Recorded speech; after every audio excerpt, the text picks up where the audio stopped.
잉글랜드 왕국의 국왕 헨리 8세가 평민들은 평생 구경조차 할 수도 없는 화려한 요리들로 가득 찬 식탁 앞으로 입장합니다. 최고의 요리사가 가장 신선한 식재료로 방금방 요리한 최고급 음식들. 배에서는 꼬르륵 소리가 나고 입안에선 침이 고이지만 어째서인지 왕은 가만히 앉아만 있습니다. 음식에 독이 들어있을까봐 두려웠기 때문이죠. 헨리 8세는 독이 든 음식을 먹고 피를 쏟으며 죽어가는 자신을 상상하니 입맛이 뚝 떨어집니다. 당시까지도 의학 수준은 고대 시대에서 살짝 벗어난 정도여서 정확한 사인 규명이 어려웠고 젊은 나이에 석연치 않은 죽음을 맞은 왕족과 귀족들의 죽음엔 항상 독살 의혹이 따라붙곤 했습니다. 헨리 8세가 지내던 햄스턴 궁에는 식사를 담당하는 사람이 무려 200명 이상이었고 정적들이 그들 중 한 사람이라도 매수해 음식에 독을 타는 건 아주 간단한 일이었죠. 중세부터 근세까지 왕실 사람들이 독살의 위협에서 목숨을 지키기 위해 생각해낸 방법은 무엇이었을까요? 오늘 소개할 이야기는 독살로 죽이려는 자와 독살을 막으려는 자의 대결, 어떻게 해서든 독살을 피해보겠다고 애를 쓰던 왕실 사람들의 이야기입니다.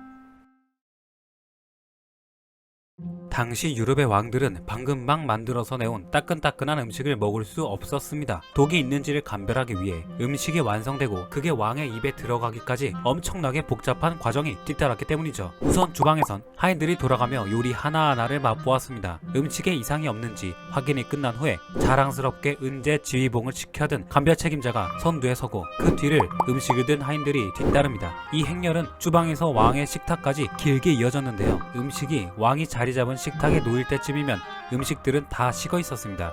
여기서 끝이냐? 아닙니다. 음식이 식탁에 놓여진 후에도 왕이 어떤 요리가 먹고 싶다는 신호를 보내면 하인들이 먼저 맛봐야 했고 그 다음에서야 왕의 입에 들어갈 수 있었죠. 미트파이처럼 껍질이 있는 요리는 겉을 부수고 감별 도구를 안쪽 깊숙이 쑤셔서 하인들에게 떠먹였고 헤기스 같은 요리는 여기저기 파헤쳐져 왕이 숟가락을 뜰 때쯤엔 음식은 다 식어버린 채 소위 말하는 개밥 같은 모양이 되어 있었습니다.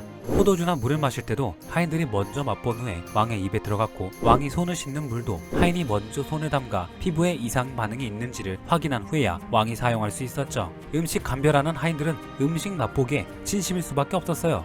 자칫 그 음식을 먹고 왕이 탈이라도 나면 차라리 독살당해 죽는 게 낫다 싶을 만큼 모진 고문을 받게 되었기 때문이죠. 한편 하인들이 독이 묻어있는지를 감별해야 하는 대상은 음식뿐만이 아니었습니다.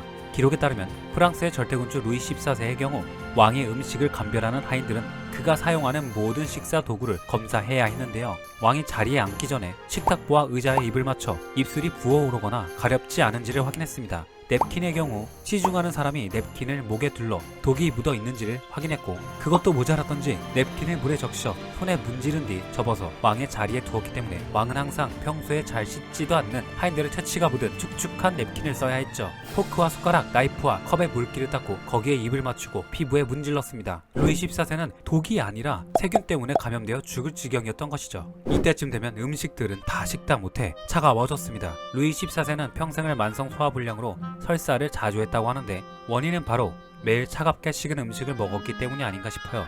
게다가 왕은 절대 혼자서 식사를 할 수 없었다고 합니다. 하인과 신하들이 항상 왕이 밥 먹는 걸 뚫어져라 쳐다보았기 때문이죠. 왜 그런가 하면 왕에 중독되어 쓰러지기라도 하면 자기들 목이 날아가니까 두 눈을 부릅뜨고 누가 뭘 넣는 건 아닌지 왕은 무슨 음식을 먹었는지를 지켜봐야 했습니다. 그런 상황에서 밥을 먹으니 소화가 잘 될 리가 없습니다. 기록에 의하면 루이 14세의 말년에는 베르사유 궁에서 음식 시중을 드는 자가 324명이나 있었다고 합니다. 그런데 만약 실제로 음식이나 식사 도구에 독이 묻어 있었다면 독을 먹자마자 목을 부여잡고 거품이나 피를 토하며 바닥에 쓰러졌을까요? 그런 건 영화에서나 볼 수 있는 장면입니다. 고대 시대에는 식물에서 추출한 독을 자주 사용했지만 중세 시대를 거치며 독살에 쓰이는 독은 비소, 안티몬, 순, 납 등의 4대 중금속이었습니다. 그리고 이런 중금속들은 치사량 이상을 먹더라도 바로 몸에 이상이 생기진 않고 유전적 특질이나 몸 상태에 따라 증상을 보이기까지 얼마간의 시간이 걸리고 증상도 다양했죠. 진짜 독에 중독된 건지 아니면 비위생적이었던 하인들 때문에 세균이나 박테리아에 감염되어 탈이 난 것인지는 당시 의학 지식으론 정확히 알 수가 없었습니다. 하지만 과학적 무지함 때문에 이런 지식을 알 리 없는 당시 사람들, 특히 주위에 적이 많았던 왕실 사람들은 항상 식사할 때마다 독살을 두려워했고 더 골치 아픈 건 식사 시간에만 조심하면 될 일이 아니었어요. 왕의 정적들은 생각했죠. 먹여서 죽이긴 어려우니까 바르고 묻혀서 죽이는 방법도 고안해냅니다. 당시 왕들은 음식뿐만이 아니라 독이 피부로 흡수되는 것도 두려워해야 했습니다. 잉글랜드 왕 헨리 8세는 하인들을 시켜 매일 밤 자기 침실의 침대보, 베개, 이불에 입을 맞추게 했습니다. 한편 헨리 8세의 아들은 신상 옷이나 선물로 받은 물건을 언박싱하는 기쁨을 누리지 못했는데요. 헨리 8세가 아들 에드워드 6세의 옷에 독이 묻어있을까봐 체구가 비슷한 소년에게 옷을 먼저 입어보도록 했기 때문이죠. 왕자 전용 요강의 쿠션도 하인이 먼저 맨 엉덩이로 앉아보고 독이 묻어있는지를 확인하게 했습니다. 엘리자베스 1세에 대한 기록도 있는데요. 여왕이 즉위할 당시 영국은 혼란의 시기였습니다. 원래 가톨릭 국가였던 영국은 헨리 8세에 의해 개신교 국가가 되었다가 메리 1세에 의해 가톨릭 국가로 바뀝니다. 영국뿐만이 아니라 전 유럽 국가의 왕들이 각자의 종교에 따라 상대 종교를 박해하곤 했죠. 이런 상황에서 국무장관 윌리엄 세실은 가톨릭 세력이 여왕을 독살할지 모른다고 생각했습니다. 그녀도 에드워드 6세처럼 언박싱에 두근거리면 시녀들에게 넘겨줘야 했죠. 여왕의 음식은 물론이고 여왕에게 선물로 들어온 향수와 화장품들은 몽땅 시녀들이 먼저 사용하도록 했고요. 여왕 폐하의 맨살이 어디에라도 닿을 수 있는 옷은 전부 여왕이 입어보기 전에 하녀들이 먼저 확인하도록 했습니다. 당시 왕실 사람들이 느꼈던 공포도 과학적 무지 때문이에요. 장기간에 걸쳐 지속적으로 접촉하지 않는 이상은 피부로 흡수된 독 때문에 사람이 죽는 일은 거의 없습니다. 설사 접촉하더라도 종이나 옷 등에 묻은 독을 만진다면 평소와 다른 감각을 느끼거나 피부 발진이 일어나 얼른 씻어냈을 거예요. 16세기 영국에선 독살로 의심되는 상황을 가리켜 이탈리아인에게 당했다 라는 말이 생겨났습니다. 이탈리아의 도시국가 피렌체와 베네치아는 국가 차원에서 독약 제조소를 운영하고 있었고 이탈리아의 왕실에선 유난히도 의문의 죽음이 많았기 때문이죠. 유럽의 많은 궁전에선 독살로 의심되는 일이 벌어질 때마다 이탈리아 출신의 신하들은 국적 때문에 독살 용의자로 억울한 누명을 쓰는 일이 많았습니다. 1536년에 프랑스의 백작이었던 세바스티아노 몬테큐 콜리는 그가 이탈리아 국적이라는 이유로 프랑스의 프랑스와 왕자의 유력한 독살범으로 지목됩니다.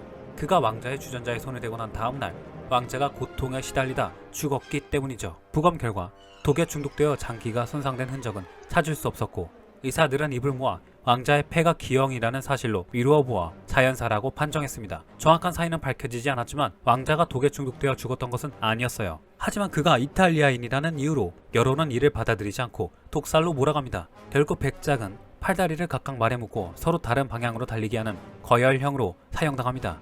독에 중독되면 나타나는 증상인 복부통증, 설사, 메스꺼움, 구토, 두통, 혼미, 탈수, 혼수 등의 증상은 식중독이나 말라리아에 걸릴 때도 나타나는 공통된 증상이었지만 당시 부족한 의학 지식으론 이를 구분하지 못했습니다. 자연살을 한 것인지 살해당한 건지 정확히 판단하지 못했죠. 누군가가 배를 움켜쥐고 가까이에 있는 요강으로 뛰어갈 때나 먹은 것을 그대로 토하며 혼절해버릴 때면 다들 주변 사람들 중에 독살 용의자가 있는 건 아닌지 의심의 눈초리로 쳐다보았을 뿐입니다. 당시에는 식품 위생에 대한 개념이 없어 요리사들이나 감별하는 하인들은 손을 잘 씻지 않았고 상하수도가 발달하지 않았던 시대여서 사람이나 가축의 똥오줌이 지하수를 오염시키기 일쑤였습니다. 더러운 손과 오염된 물로 만든 요리에 무방비였던 왕실 사람들은 식중독을 일으키는 대장균에 노출될 위험이 아주 높았어요. 독살의 나라 이탈리아 얘기로 돌아가보죠. 고대 로마 시대부터 이탈리아 지역은 말라리아가 만연했습니다. 말라리아 모기가 서식하기 좋은 습지대들이 많았기 때문이죠. 한때는 로마의 황제들이 습지대를 없애기도 했지만 서로마 제국이 멸망할 5세기 무렵엔 원상태가 되어 다시 모기가 창궐하게 되죠. 추기경, 왕자, 장군뿐 아니라 교황조차도 말라리아에 걸려 죽곤 했지만 무지했던 사람들은 그들이 독살당했다고 생각했습니다. 이는 당시 사람들이 말라리아와 중독 증상을 헷갈렸기 때문인데요. 열은 주로 식중독이나 말라리아 등에 걸렸을 때 나타나는 증상이고 피소, 다기탈리스, 독버섯 등에 중독되는 경우에는 열이 나지 않는다는 사실을 당시 사람들은 몰랐습니다. 대표적인 사례는 교황 알렉산드르 6세와 그의 아들이자 마키아벨리의 군주론의 주인공 체사레 보르자입니다. 때는 1503년 8월 초 두 사람이 아드리아노 코르네트 추기경과 로마 근교 포도원에서 포도주를 마시며 식사를 한 후에 얼마 뒤인 8월 12일에 세 사람은 고열에 시달립니다. 18일이 되자 교황은 사망하고 체사레와 추기경은 간신히 회복되었습니다. 사람들 사이에선 교황과 체사레가 정적이었던 추기경을 독을 탄 포도주로 독살하려다가 자기들도 얼떨결에 마시게 되어 독에 중독되었다는 소문이 퍼졌어요. 하지만 치사량 이상의 비소에 중독되면 증상이 나타나기까지 일주일이나 걸리진 않으며 열이 나지도 않는다는 사실로 미루어 보아 세 사람이 말라리아 모기에게 물렸음이 분명하다는 것이 의학적인 진실입니다. 고대부터 이어져 온 왕실의 수많은 의문사들은 사실 과학적 무지와 부족한 위생관념 그에 따른 적절한 치료법의 부재 때문이었습니다. 우리 현대인들은 틈만 나면 샤워하고 화장실에서 볼일을 본 후에 손 씻는 걸 당연하게 생각하지만 이는 역사적 이야기들을 알고 나면 알게 모르게 수많은 질병을 예방하는 이런 위생 습관이 인류에게 자리 잡게 된 건 수천 년에 걸친 수많은 희생자들 덕분이라는 것을 새삼 깨닫게 됩니다. 다음 편에선 왕들이 독 중독을 예방하기 위해 행했던 기상천외하고 황당한 비과학적 비법들을 소개하겠습니다.